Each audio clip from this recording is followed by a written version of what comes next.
Hi everyone, welcome to Adda 247। मेरा नाम है Bharti and I am your NEET counselling expert and biology educator as well. और आज मैं आप लोगों के लिए लेके आई हूँ आप लोग की डिमांड पे कर्नाटका की कट ऑफ्स। यस, सो जब मैं कर्नाटका की बात करती हूँ यार, कर्नाटका एक ऐसी स्टेट है जिसका ऑलरेडी आपका केसेट का फॉर्म निकल चुका है। जिसको नहीं पता है बेटा जी, अगर आप वहाँ के किसी एमबीबीएस कॉलेज में, बीडीएस कॉलेज में एडमिशन लेना चाहते हैं तो आपको वो फॉर्म भरना ही पड़ता है। कर्नाटका वालों को तो भरना ही चाहिए। और दूसरी इंपॉर्टेंट चीज ये है बेटा जी कि जो बाहर के स्टूडेंट है, बाहर के एज इन कर्नाटका के बाहर के स्टूडेंट है, वो उस धर पर कर्नाटका के प्राइवेट कॉलेजेस के लिए आपको केसेट का फॉर्म भरना चाहिए। ठीक है, अब ये सारी जो फॉर्म्स की अपडेट्स होती हैं ये सब कुछ आपको यहां पर मिल जाएगी और मेरे टेलीग्राम चैनल पे मिल जाएंगी। और मैं आप लोगों के लिए और कुछ भी लेके आई हूं जो मैं आपको बताऊंगी बाद में, जब मैं आपको पूरी कर्नाटका की कट ऑफ बता चुकी होंगी। तो let's get started with Karnataka की कट ऑफ। मैं आपको बता देती हूं। तो आप लोग सोच रहे होंगे कि यार कर्नाटका में अगर मुझे एडमिशन चाहिए गवर्नमेंट एमबीबीएस में या बीडीएस में, प्राइवेट एमबीबीएस में, तो मेरी कितनी रैंक होनी चाहिए या क्या इस साल 2025 की कट ऑफ गई है, रैंक वाइज बता देती हूं। एंड मैं आपको अप्रोक्सीमेट मार्क्स भी बता दूंगी क्योंकि आपके मार्क्स से रिलेट आप ज्यादा कर पाते हो कंपेयर टू दी रैंक। चलो लेट्स गेट स्टार्टेड। अब कर्नाटका में ना there are so many categories, बहुत सारी कैटेगरीज है। तो मैं सारी कैटेगरीज की क्लोजिंग कट ऑफ आपको बता देती हूँ। हमारा जो कर्नाटका स्टेट है उसमें पहले मैं गवर्नमेंट कॉलेजेस की बताती हूँ। 1G कैटेगरी की क्लोजिंग कट ऑफ बेटा जी 1,01,54 गई है और स्टेट मेरिट रैंक 5,471 गई है। अब बहुत सारे बच्चों को पता नहीं होगा कि यार ये स्टेट रैंक होती क्या है। तो मैं आपको बता देती हूँ। जब स्टेट रैंक की बात करते हैं, फॉर एग्जाम्पल एक होती है हमारी ऑल इंडिया रैंक। ये कौन सी रैंक है? ये वो रैंक है जो तुम्हें मिली है ना। कहां मिली है? तुम्हें अपने रिजल्ट में मिलती है। अब जब आप किसी स्टेट की काउंसलिंग में रजिस्टर करते हो तो स्टेट आपको अपनी रैंक देती है। फॉर एग्जांपल इधर पर 100 बच्चों ने पार्टिसिपेट किया था, यहां पर उनमें से सिर्फ 20 बच्चों ने स्टेट की काउंसलिंग में पार्टिसिपेट किया है। तो अब जो रैंक बनेगी इन 20 बच्चों के हिसाब से बनेगी। ठीक है, तो ये आपकी स्टेट रैंक होती है और स्टेट रैंक के बेसिस में स्टेट में कॉलेज अलॉट होता है। ठीक है, तो अब वहीं पर एमबीबीएस गवर्नमेंट 1H कैटेगरी बेटा जी 1,09,275 और स्टेट मेरिट 5,613 थी। 1K कैटेगरी 1,28,982 और स्टेट रैंक बेटा जी 6418 थी। 1KH आपका जो क्लोज हुआ है बेटा ऑल इंडिया रैंक 1,69,338 पे और जो स्टेट रैंक थी 7,435 है। 1R कैटेगरी बेटा जी क्लोज एट 1,17,671। 1RH कैटेगरी 1,22,000 पे क्लोज हुआ है और स्टेट रैंक 6,228 है। ठीक है, वहीं पर अगर मैं 2AG कैटेगरी की बात करती हूँ 98,890 और स्टेट रैंक बेटा जी 5,183 गई है। 2AH कैटेगरी बेटा जी 1,10,439, 5,771 इसकी स्टेट मेरिट रैंक गई है। 2AK कैटेगरी की बात करते हैं तो 1,28,063 से शुरू होके 6,177 इसकी स्टेट मेरिट रैंक गई है। ठीक है, अब इसके अलावा अगर मैं 2AKH कैटेगरी की बात करती हूं तो 1,04,126 आपकी कट ऑफ गई है और क्लोजिंग रैंक 5,684 है। 2AR कैटेगरी क्लोज एट 99,712 और क्लोजिंग रैंक बेटा जी 5,481 गई है। 2ARH कैटेगरी बेटा जी क्लोज्ड एट 1,09,065 और क्लोजिंग रैंक 5,118 गई है। 2BG कैटेगरी बेटा 83,057 पे क्लोज होके और आपका 4,579 इसकी स्टेट रैंक गई है। 83,000 इसकी ऑल इंडिया रैंक है। ठीक है, अब 2BH कैटेगरी 8,616 से शुरू हुई है और एंड हुई है 96,604 पे और 2BK कैटेगरी क्लोज एट 1,31,000 और 2BKH कैटेगरी क्लोज एट 1,13,400 पर क्लोज हुआ है। अब 2BR कैटेगरी की बात करते हैं तो 1,04,000 इसकी कट ऑफ गई है और 2BRH कैटेगरी 1,10,000 इसकी कट ऑफ गई है। 3AG कैटेगरी 78,637 पे क्लोज हुआ है और 3AH कैटेगरी बेटा जी 95,321 पे और ये सारे एमबीबीएस गवर्नमेंट के हैं। ठीक है, 3AK कॉलेज 3AK कैटेगरी बेटा जी आपका 1,18,920 और वहीं पर आपका 3AKH कैटेगरी 1,17,000 पे क्लोज हुआ है। अब मैं बात कर लेती हूँ 3AR बेटा जी 97,000, 3ARH आपका क्लोज हुआ है 86,000 के अराउंड। 3BG कैटेगरी बेटा जी 79,565 और 3BH कैटेगरी 93,568 पे क्लोज हुआ है। अब मैं 3BK कैटेगरी की बात करती हूँ, 1,13,000। 3BKH आपका 93,000 पे क्लोज हुआ है।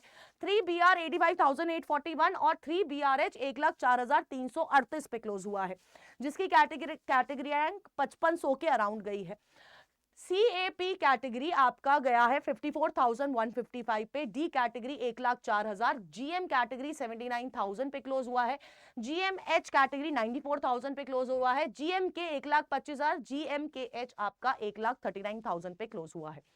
GMR बेटा जी 93,000 और आपका GMRH 1,10,000 और JK कैटेगरी बेटा जी 2,37,000 गया है और NCC कैटेगरी 9,56,761 पे क्लोज हुआ और PHM कैटेगरी 13 लाख के अराउंड क्लोज हुआ है। ठीक है, अब SG कैटेगरी बेटा जी 5,53,000 और SCG कैटेगरी 2,35,000 पे क्लोज हुआ है। SCH बेटा जी 2,35,000, SCK 2,97,000, SCKH बेटा जी 2,22,000 पे क्लोज हुआ है। SCRH बेटा जी आपका क्लोज हुआ है एट 2,36,000 और SPO कैटेगरी 11 लाख पे क्लोज हुआ है, 11 लाख पे MBBS government college. ST category बेटा जी जो है STG कैटेगरी आपका क्लोज हुआ है 2,29,000 पे और STH कैटेगरी 2,33,000 पे क्लोज हुआ है। STK बेटा जी 2,69,000 पे क्लोज हुआ है और STKH आपका 2,10,000 पे क्लोज हुआ है। STR 2,40,000, STRH 2,13,000। अब XD कैटेगरी क्लोज एट 75,000 और वहीं पर GMP कैटेगरी 72,000, GMPH कैटेगरी बेटा जी 7,91,213, वो 72,000 नहीं था, 7,28,000 था। MA कैटेगरी 7,71,000 और आपका MC कैटेगरी बेटा जी 2,85,000 पे क्लोज हुई है। इसी तरह से ये आपका ये जो अभी मैंने आपको MA कैटेगरी से GMP कैटेगरी से बताना चालू किया, ये सारे आपके MBBS प्राइवेट कॉलेजेस थे। अब मैं आपको ना एक चीज बताना चाहती हूँ, कर्नाटका इज अ स्टेट जहां पर MBBS की अगर मैं प्राइवेट कॉलेजेस की बात करती हूँ तो इसकी कट ऑफ बहुत ज्यादा जाती है compare to every other state, है ना। कर्नाटका के प्राइवेट कॉलेजेस की कट ऑफ ज्यादा जाती है कंपेयर टू यूपी, राजस्थान, इन वाले स्टेट से। ठीक है, तो ये आपकी सारी की सारी कट ऑफ है for government and private colleges. अब अगर आप मेरे से पूछोगे कि मैम अगर मैं कर्नाटका से हूं या मैं कर्नाटका में एडमिशन लेना चाहता हूं, तो बेटा जी जब आप कर्नाटका की बात करते हैं और कर्नाटका में एडमिशन लेना चाहते हैं तो देयर आर टू सिनेरियोज। देखो, एक तो है कि आप खुद आपका डोमिसाइल जो है कर्नाटका का है, ठीक है, और दूसरा है कि आप आउट ऑफ कर्नाटका से रहते हैं। आपको और आपको दोनों केस में आपको केसेट का फॉर्म भरना पड़ता है। देखो, केसेट का फॉर्म भरना पड़ता है फॉर काउंसलिंग ओनली। अगर आप ये फॉर्म नहीं भरते हैं तो अगर आप कर्नाटका से भी होंगे तब भी आप इस कर्नाटका के कॉलेज में एडमिशन नहीं ले पाएंगे। अब इंपॉर्टेंट क्या है, केसेट का फॉर्म 16 फरवरी तक चालू है बेटा जी। ठीक है, इसकी फॉर्म फिलिंग अगर आपको चाहिए तो do let me know in the comment box, मैं आपको बताऊंगी फॉर्म फिलिंग, सारी चीज सारा करके दिखाऊंगी। इसके अलावा अगर आप PCB स्टूडेंट हो और अगर आप दूसरे किसी भी फार्मा वगैरह कोर्सेज में करना चाहते हो तो बेटा जी तब भी आपको यही भरना पड़ेगा फॉर्म। ठीक है, तब भी आपको केसेट ही भरना पड़ेगा। बट जब आप नीट के लिए स्पेसिफिकली MBBS, BDS, आयुष वगैरह के लिए भरते हो बेटा जी, तब आपको केसेट का फॉर्म भरना पड़ता है। आपको कोई पेपर नहीं देना, आपको पेपर सिर्फ देना है नीट का, लेकिन काउंसलिंग इसके थ्रू होती है, KEA के थ्रू ही काउंसलिंग होती है। अभी ये फॉर्म निकले हैं, बाद में ये फॉर्म निकलते हैं बेटा जी कब पता है, जब आपकी काउंसलिंग चालू हो रही होती है तब। तो अभी काफी टाइम है, अभी पूरा 1 महीना पड़ा है, आप इस फॉर्म को भर सकते हैं। ठीक है, और अगर आप दूसरी स्टेट के कॉलेज मतलब दूसरी स्टेट से, तो बेटा जी आप ये फॉर्म भरेंगे फॉर प्राइवेट मेडिकल कॉलेजेस। ठीक है, आप ये फॉर्म भरेंगे फॉर प्राइवेट मेडिकल कॉलेजेस के लिए आप ये फॉर्म भरेंगे। अब इस तरह से आपके पास एक और फॉर्म होता है कीम का, केरला का। मैं ऑलरेडी कट ऑफ बता चुकी हूँ कीम का, मैं आपको रजिस्ट्रेशन सब कुछ बता चुकी हूँ, इसी चैनल पे वीडियो पड़ी है। ये केरला है और केरला के प्राइवेट कॉलेजेस सबसे सस्ते हैं, है ना, कंपैरेटिवली टू अदर स्टेट सबसे सस्ते कॉलेजेस है। अब यार ऐसे बहुत सारी स्टेट्स है जो आपके नीट के पेपर से पहले या काउंसलिंग MCC की काउंसलिंग शुरू होने से पहले ही फॉर्म निकाल देते हैं और हमें पता नहीं चलता, बहुत सारी चीजें रह जाती है। ESIC के भी फॉर्म निकलते हैं, नहीं पता चलता कब निकल गए कब चले गए और वो कोटा हमारे हाथ से निकल जाता है। अब अगर आपको ये सारी अपडेट चाहिए, फॉर्म फिलिंग में डाउट है, नीट का फॉर्म भी आता है उसकी फॉर्म फिलिंग में, डॉक्यूमेंटेशन में कोई भी डाउट है, अगर आपको अपने स्टेट स्पेसिफिक डॉक्यूमेंट्स में डाउट है बेटा जी, तो हमारा ये वन काउंसलिंग का जो बैच है आप इसमें एनरोल कर सकते हो। ठीक है, ये 499 का ही बैच है, इसका लिंक आपको कहां मिल जाएगा, हमारी कमेंट बॉक्स में मिल जाएगा।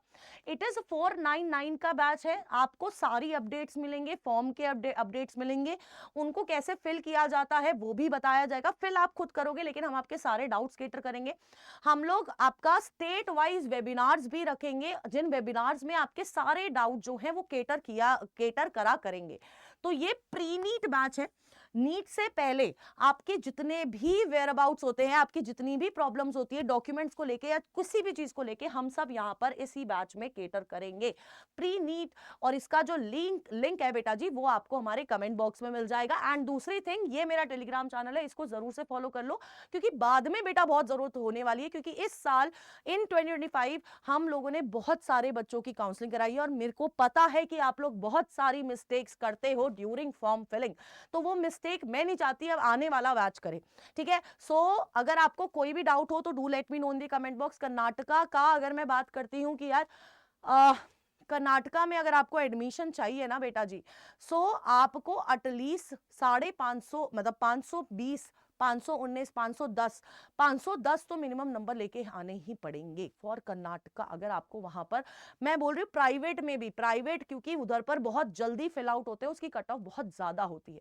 सो प्लीज ये जो कट ऑफ बताई है, रैंक वाइज बताई है, इसमें मैंने आपको स्टेट की रैंक भी बताई है, ये सारी चीजें, अगर इसके अलावा आपको किसी और स्टेट की चाहिए तो do let me know in the comment box, अगली वीडियो आपको उसकी मिल जाएगी अगर वो ज्यादा नंबर में होगा। ठीक है, वरना अगर आपको ये बैच जरूर ले लेना चाहिए ताकि आपका कोई फॉर्म मिस ना हो, क्योंकि बेटा खासकर दिल्ली वाले, कर्नाटका, केरला वाले, इन बच्चों को पता ही नहीं होता कब फॉर्म चला जाता है, फिर वेट करते रहते हैं कब फॉर्म आएगा कब फॉर्म आएगा, तो ये वाली गलतियां हमें नहीं करनी है। ठीक है, so all the best, take care, और कोई डाउट हो तो do let me know in the comment box.